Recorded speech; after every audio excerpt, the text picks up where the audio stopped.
विघ्न विनायक मूर्ति की जय।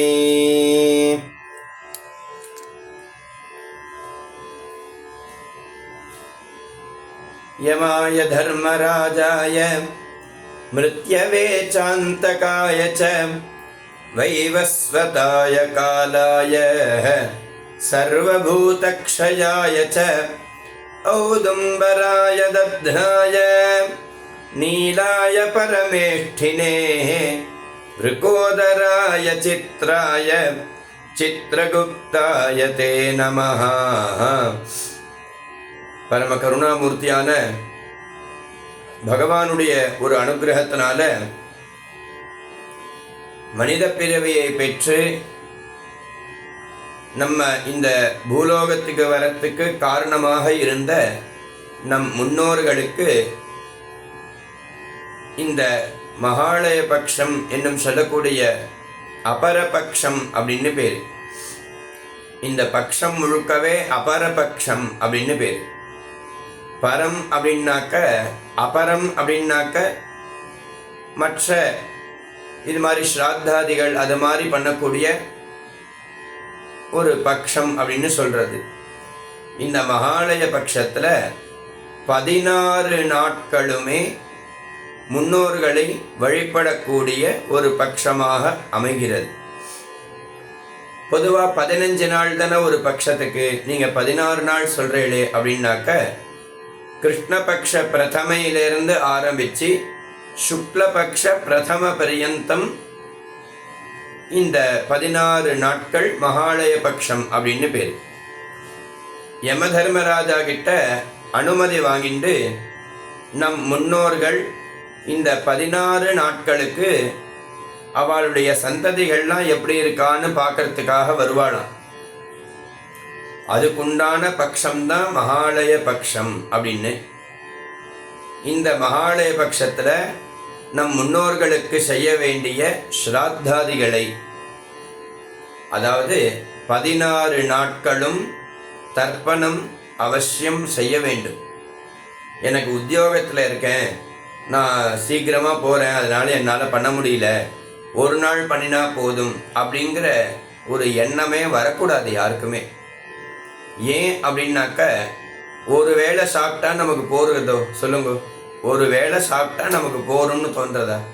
மத்தியானம் சாப்பிட்டதுன்னா ராத்திரி திரும்ப 7 மணி ஆச்சுனாக்கா பசிக்கிறது, வயத்தை நம்ம பிசையிறது, என்ன பண்ணுறதுன்னு தெரியல.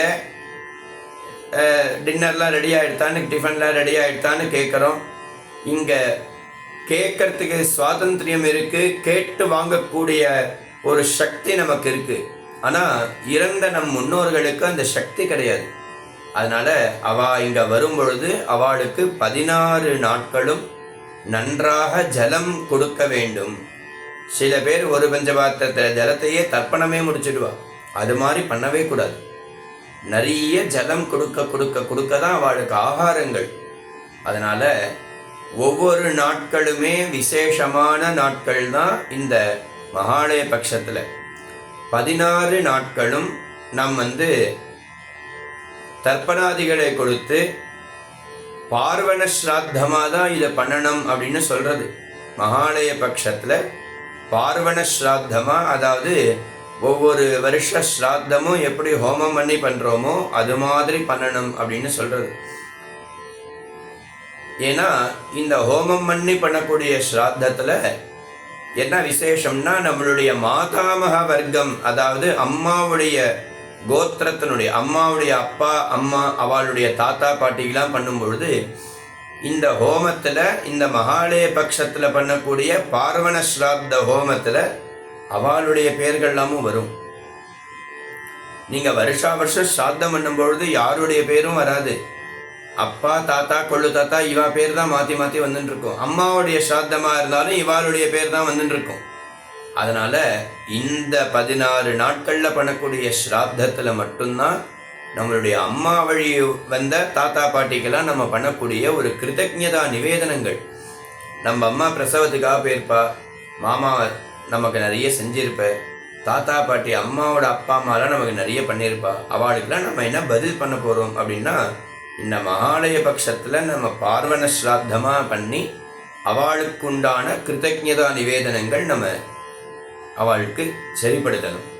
அதை பண்ண முடியாதவா ஹிரண்ய ஸ்ராத்தமாவது கண்டிப்பாக பண்ணணும். ஹிரண்ய ஸ்ராத்தம் பண்ணாமல் இருக்கக்கூடாது. ஏன் அப்படின்னாக்க, இந்த மகாலய பட்சத்துக்கு வந்த நம் முன்னோர்கள் திரும்ப எப்போ கிளம்புறா அவளுடைய பித்ருலோகத்துக்கு அப்படின்னாக்க, தீபாவளிக்கு மொதல் நாள் வைக்கக்கூடிய நரக சதுர்தசியில் 5 தீபம் வாசலில் பார்த்து வைக்கணும்.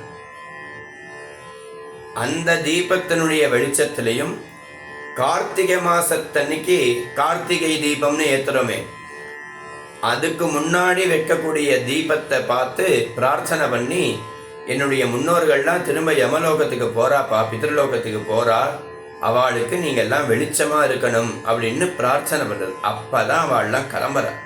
அது பரியந்தம் நம்ம இல்லத்தில் இருந்து நம்மளோட அவள் அனுகிரகம் பண்ணி, அவள் நம்ம எப்படி இருக்கோம் எப்படி பண்ணுறோம் அப்படிங்கிறதெல்லாம் பார்க்கறதுக்காகவே வரா அப்படின்னு சொல்கிறது. 16 நாட்களும் அவள் இங்கே தான் இருக்கா அப்படின்லாம் சொல்கிறது. அதில் ஒவ்வொரு நாளுமே விசேஷமான நாட்கள் தான். எந்த நாட்களில் நம்மளால் முடியுமோ, அதாவது 16 நாட்களும் தர்ப்பணம் செய்ய வேண்டும். இது ரொம்ப முக்கியமான விஷயம். நம்ம இந்த மகாலய பட்சத்தில் பண்ணக்கூடிய ஸ்ராத்தம் ஹிரண்யமாக பண்ணாமல் பார்வணமாக தான் பண்ணணும், ஹோமம் பண்ணி பண்ணணும். அது 2வது விசேஷம். 3வது விசேஷம், ஸ்ராத்தத்தில் 2 பிராமணா தான் வருவா. ஆனால் இங்கே மகாலய பட்சத்தில் நீங்கள் ஹோமம் பண்ணி பண்ணீங்கன்னா 5 பிராமணா வருவா. 4வது விசேஷம், என்னால் பார்வணமாக பண்ண முடியாது, ஹோமம் பண்ணி பண்ணுறதுக்கு சௌகரியங்கள் கிடையாது அப்படிங்கிறவா ஹிரண்ய ஸ்ராத்தமாவது கண்டிப்பாக பண்ணணும். ஏன் அப்படின்னாக்க, நம்மளுடைய அப்பா அம்மா மாத்திரம் இல்லைனாக்கா நம்ம இந்த நிலைமைக்கு இருக்க முடியுமா? இன்னைக்கு இந்த உலகத்துக்கு நம்ம வரத்துக்கு உண்டான காரணமே அவள் தான். அவள் சின்ன வயசுலேருந்து நமக்கு எவ்வளோ சிரமப்பட்டு எல்லாத்தையும் இப்போ இருக்கிற ஒரு வசதியோ சௌக்கியமோ அப்போ கிடையாது, ஒரு பணப்பழக்கமோ இப்போ இருக்கிற மாதிரி அந்த காலத்தில் கிடையாது. அந்த காலத்தில் 10 ரூபா கடனை வாங்கி தான் ஸ்கூல்லையே அவள் அட்மிஷனே போடுவாள். அது மாதிரி உள்ள சூழ்நிலையில் அந்த அப்பா அம்மா எத்தனை குழந்தைகளை டாக்டராகவும் இன்ஜினியராகவும் வக்கீலாகவும் படிக்க வச்சு அவள் அந்த குழந்தைகளை அழகு பண்ணி பார்த்துருப்பா. அப்படி சிரமப்பட்ட அப்பா அம்மாவுக்கு நம்ம பதில் பண்ணக்கூடியது இதெல்லாம் தான். வேற என்ன பண்ண முடியும் அப்பா அம்மாக்காக சொல்லுங்க? தஸ்தே ஜனன்யே நமஹாங்கிறார் ஆதிசங்கர பகவத்பாதாள். நீ பண்ண ஒரு பிரயத்தனத்துக்கு நான் பதில் பண்ணணும்னு நினைச்சேம்மா, என்னால் எதுவும் பண்ண முடியல, நான் நமஸ்காரம் பண்ணுறேன்னு ஆதிசங்கர பகவத்பாதாள் அம்மாவுக்கு நமஸ்காரம் பண்ணுறான்னு சரித்திரங்கள்லாம் சொல்கிறது. அப்படி இந்த மகாலய பட்சத்தில் ஒவ்வொரு நாட்களுமே விசேஷமான நாட்கள் தான். மற்ற நாட்கள்லாம் என்னென்ன விசேஷம் அப்படிங்கிறத அடுத்தடுத்த வீடியோவில் நாம் சந்திப்போம். நம பார்வதி பதயே, ஹர ஹர மகாதேவா, ஆதிபராசக்தி மாதா கி ஜெய்.